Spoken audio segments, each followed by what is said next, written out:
এই ব্যাট কিনকে দেবো কইছি না তোমারে।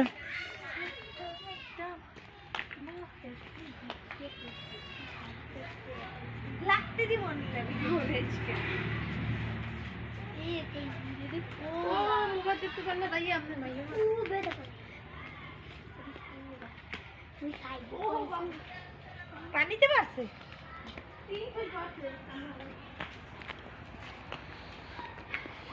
স্যার পানিতে পড়ছিল সর পানি লাগবে না পিছনে আইয়ে দাঁড়াইছে বালে তো তাহলে চল আসছে সবাই 10 মিনিট হ্যাঁ সাদুর লোক খেলাবি 5 মিনিট 5 মিনিট পরে ব্যাট না ব্যাট কিনে দেবো কইছি না বাল মারছ ভালোই তো পারে তোমার আর আপুরে এক জায়গা কেনবা না দুইজনে খেলবা নাকি